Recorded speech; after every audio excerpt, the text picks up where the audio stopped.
Hello, coucou, bonjour, ici Nicole depuis Terre du Sud pour la radio-télévision Attitude Énergie Santé. Aujourd'hui, on va parler de prière. Alors je pose d'emblée, ne partez pas, je pose d'emblée que pour moi la prière n'a rien à voir avec la religion. La prière, c'est de la spiritualité.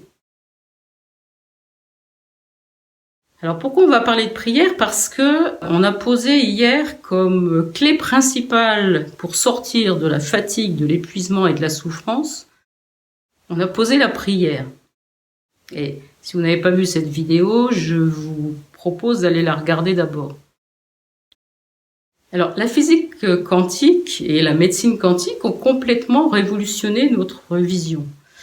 C'est-à-dire qu'on est parti, enfin moi personnellement, j'ai appris à l'école et à la faculté de médecine que j'étais un individu séparé et totalement indépendant des autres et de tout ce qui vivait dans la nature autour de moi.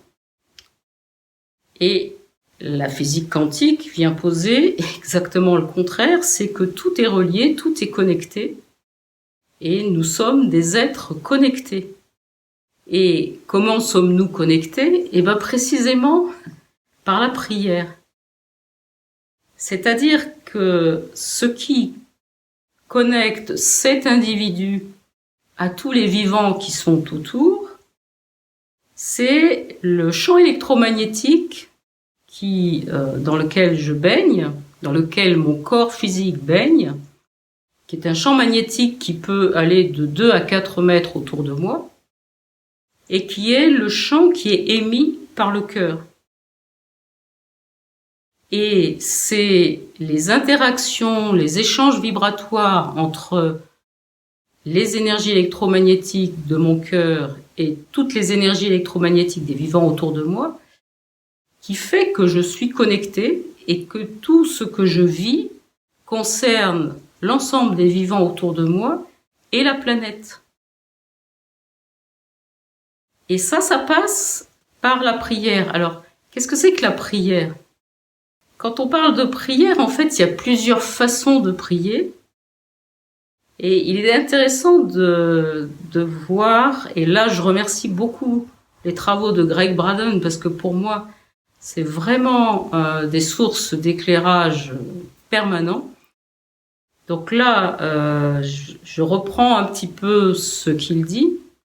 Ce qui est intéressant, c'est de voir qu'il y a 4 ou 5 formes différentes de prière qu'on va voir.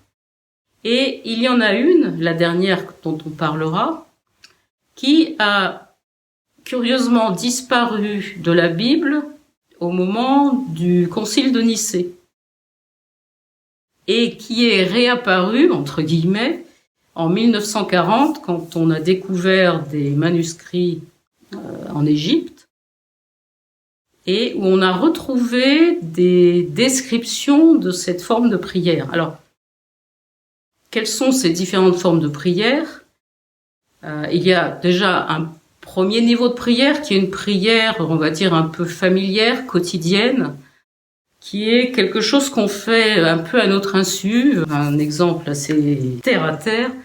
Je n'ai plus d'œufs pour faire mon omelette. Ah mon Dieu, pourvu que j'arrive avant la fermeture du magasin. Il y a une forme de prière là, même si on n'en a pas conscience. Ce « ah mon Dieu » se réfère simplement à une entité supérieure, à quelque chose qui aurait plus de pouvoir, à qui on demande de l'aide. Ensuite, la deuxième forme de prière, c'est une prière justement de demande, de requête.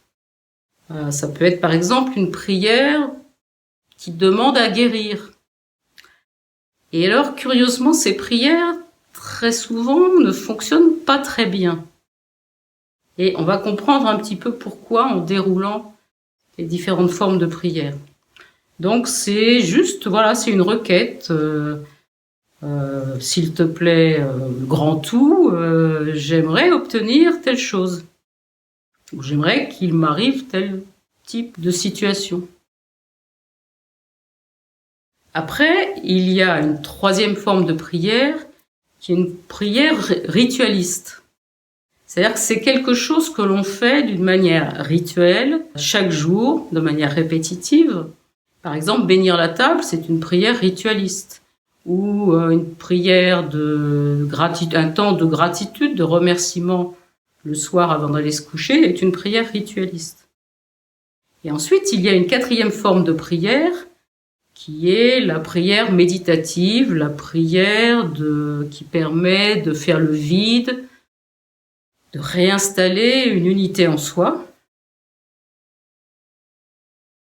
Et il y en a une cinquième, entre guillemets, qui est très proche de la quatrième, qui est une explicitation particulière de cette prière méditative, cette quatrième forme de prière, qu'on a donc retrouvée dans des textes récemment, et qui est une prière qui est extrêmement décrite, extrêmement précise, qui est une prière qui demande, mais qui demande en étant déjà dans la situation de ce qu'on demande. Je vais prendre un exemple concret pour vous faire sentir qu'est-ce que c'est que cette forme de prière. Quand on est malade, très souvent, on est amené à prier et à demander la guérison. Là, on est dans une prière de requête. On demande de nous aider, de nous guider pour cheminer vers la guérison. Et cette forme de prière, elle installe deux choses qui sont presque entravantes pour obtenir cette guérison. La première, c'est que, en demandant la guérison, on installe une attente. Et qui dit attente, dit tension. Il y a une tension pour voir venir cette guérison. Est-ce que ça va aller? Est-ce que ça va marcher? Est-ce que là, voilà, ça fait 3 jours, est-ce que je commence à me sentir mieux? On est tendu vers un but. Le but étant de guérir.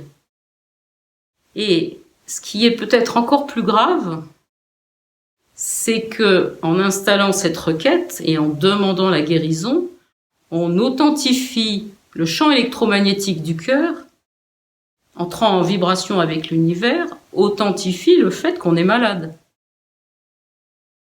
Et qu'on souhaiterait la guérison.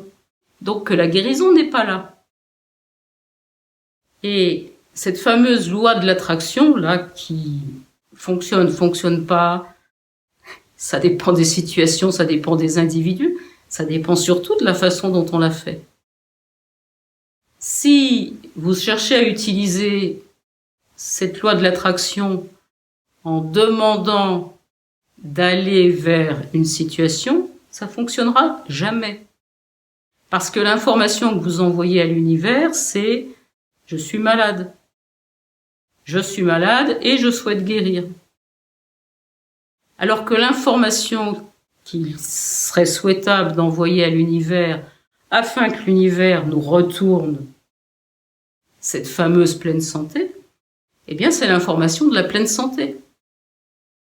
C'est-à-dire que la prière méditative qui est décrite dans ces textes, elle nous invite à faire cette requête en se posant d'emblée là où on souhaite aller. On y est. On y est et on décrit finement comment c'est quand on y est.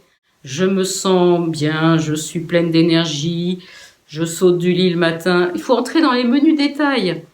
Voilà, ça me permet de faire toutes ces activités-là et j'ai eu toute cette abondance qui vient vers moi et je contribue à la planète de telle et telle façon et je rayonne autour de moi, je suis pleine de joie, ça fait plein d'heureux autour de moi, etc., etc., etc. D'aller vraiment décrire avec des sons, avec des odeurs, avec tout ce qu'on peut voir, très très finement les choses, et à ce moment-là, l'univers renvoie ça. La requête, elle est extrêmement claire. C'est presque plus une requête, c'est-à-dire qu'on s'y projette. On y va soi-même. Et c'est exactement cette forme de prière que l'on va utiliser pour sortir de la fatigue. C'est-à-dire que tous les jours, matin, midi et soir, j'ai envie de dire, c'est une véritable ordonnance, tous les jours, on va envoyer à l'univers comment c'est quand on est plein d'énergie, pleine vitalité, en pleine santé. Comme on sait, quand le cœur dialogue parfaitement avec le cerveau, quand le cœur s'appuie complètement sur le rein, sur le poumon, son premier ministre, sur l'intestin grêle avec qui il est en couple, comment l'information, elle fuse à 430 km/h, s'il vous plaît. L'information dans les neurones, ça va à 430 km/h. L'information fuse dans toutes les directions jusqu'à la plus lointaine de nos cellules. Et toutes nos cellules, elles baignent de joie, elles sont en pleine énergie, dans une atmosphère de compassion, de bienveillance, d'amour qui diffuse. Et là, y a plus.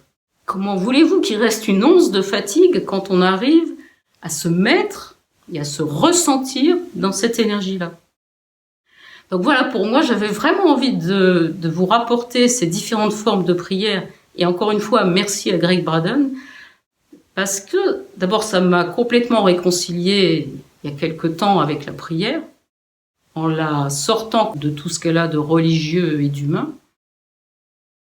Et voilà, c'est une prière quantique, quoi. C'est se projeter là où on est. Instantanément, la fatigue et l'épuisement, c'était avant. La pleine énergie, la pleine vitalité, c'est maintenant.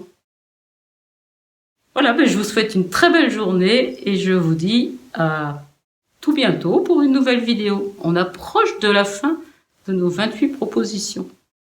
Et bravo si vous êtes encore là.